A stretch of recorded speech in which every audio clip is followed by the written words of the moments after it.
The idea that civilizations progress from a primitive state to a more advanced one is a fallacy that evolutionists try to apply to history. If one abandons evolutionist nonsense and prejudice and looks at the historical references and findings with an unbiased mind, what one encounters is civilizations that used highly advanced technologies.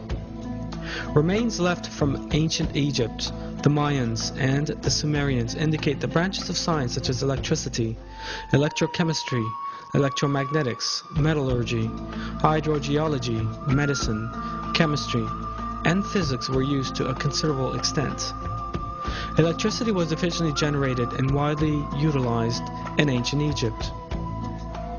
The Baghdad battery and the first arc lights were used at that time. But was electrical generation limited to these in ancient Egypt? A careful examination of Egyptian history immediately reveals the sophistication in perfect illumination.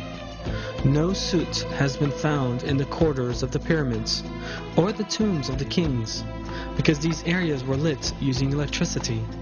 Relief carvings show that the Egyptians used handheld torches powered by cable-free power sources.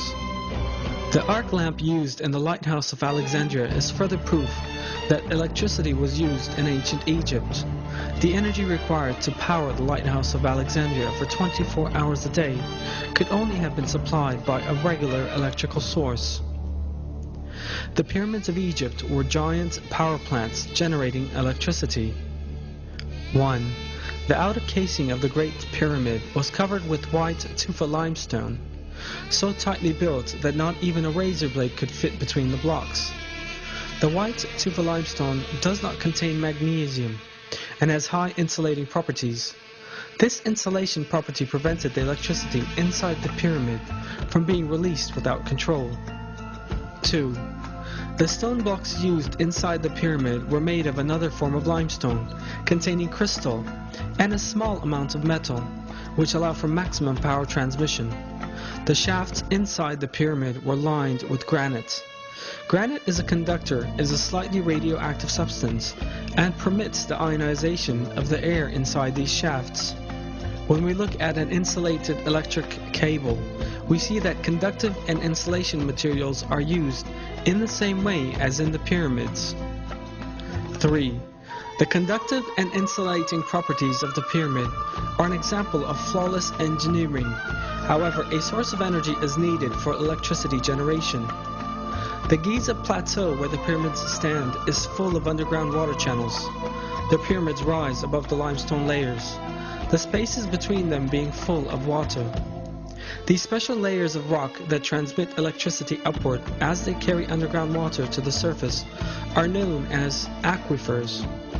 The high volume flow of the River Nile that passes through these aquifers produces an electric current. This is known as physioelectricity.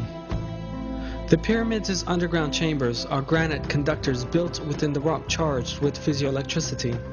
This electric current is conducted directly to the upper part of the pyramid's granite, covered subterranean chambers. Granite is a very good conductor of electricity. The electromagnetic field that forms at the bottom of the pyramid is transmitted in concentrated form to the upper layers of the pyramid. On the top of the pyramid there was a gold capstone, gold being an excellent conductor of electricity. This section is no longer there in our day. This means the top of the pyramid has lost its structure of flawless geometry. This gold capstone facilitated a conductive path for the transfer of negative ions to the ionosphere. This way, a current was generated. How does it serve to move the electromagnetic field on the ground through the help of an aquifer? An identical form of this technology, employed in Egypt 5,000 years ago, was used by Nikola Tesla, an inventor of electric technology in the early 1900s, in a tower he constructed in the United States of America.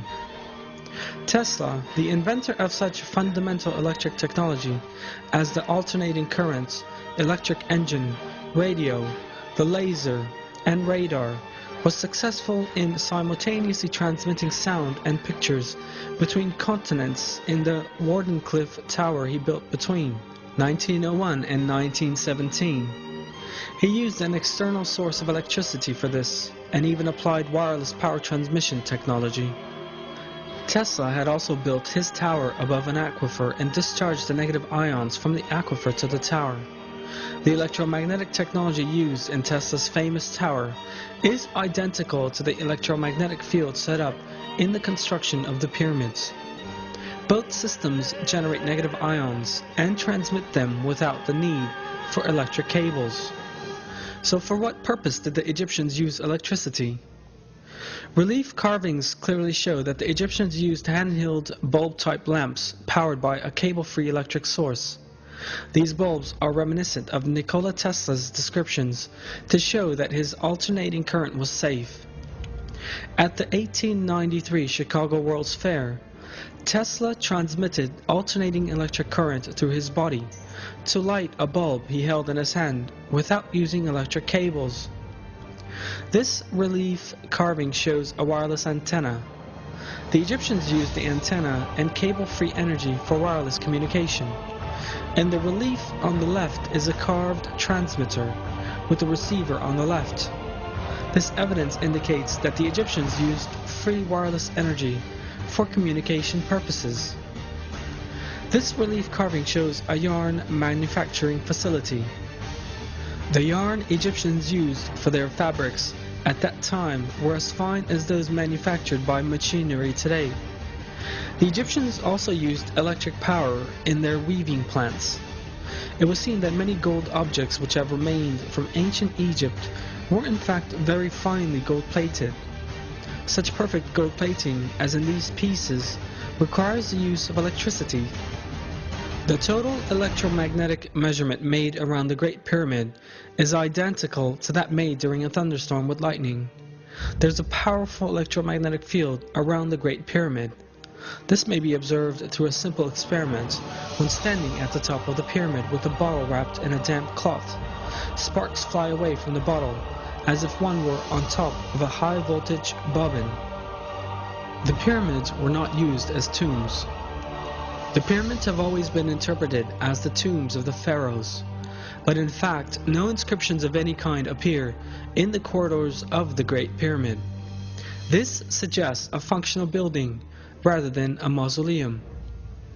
An empty stone chest was found on the central axis of the pyramid that archaeologists call the King's Chamber. They claimed that this contained the coffin of the pharaoh, but that since this had been stolen, it was now empty. But the examination of the dimensions of the stone chest and the special location in which it was installed reveals a different state of affairs. That point is just where the missing part of the pyramid's conductive structure and whole design suggest it should be. If a superconductive material was installed here, the pyramid could manufacture enough electricity for all of Egypt. This superconductor is thought to have been the Ark of the Covenant, which was known to have been in Egypt in ancient times, and whose dimensions are just right to fit inside the stone chest. The prophet Moses, peace be upon him, was adopted by Pharaoh, and according to historic records, was raised as an administrator because of his superior moral values, intelligence, and abilities. One of the phases in leadership training in ancient Egypt was the teaching of all the secrets of Egypt and the knowledge of energy. In addition to its other properties, there are also various references to the Ark of the Covenant serving as a capacitor, and that this was the source of Egypt's energy. The prophet Moses, peace be upon him, is known to have taken the Ark of the Covenant with him when he fled Egypt. According to historic references, one of the reasons why Pharaoh chased the prophet Moses, peace be upon him, right up to the last moment, and strove to catch him at whatever price, was the Ark of the Covenant, because Pharaoh was aware that all the glory and magnificence of Egypt would be lost without electricity. Historic references also show that Egyptian civilization reached its peak during the reign of Ramses II, who lived at the same time as the prophet Moses, peace be upon him. But those civilizations collapsed in less than 10 years after Ramses II, and Giza was even abandoned. The city, once the center of civilization, remained deserted until the next dynasty settled there. Were the Egyptians the only society to utilize wireless electrical technology? The relief carvings left by the Mayan and Assyrians also contain images of similar techniques to those implied in the pyramids. All this information once again goes to demonstrate that there were no primitive people and societies in the past, as evolutionists would have us believe. In terms of civilization, more or less developed communities have lived side by side at all times throughout history. A society that existed thousands of years ago enjoyed a far more advanced technology compared to one living in the 20th century. And this shows us that development is not part of an evolutionary process. In other words, that there is no linear advancement from a primitive level of civilization to a more developed one in history.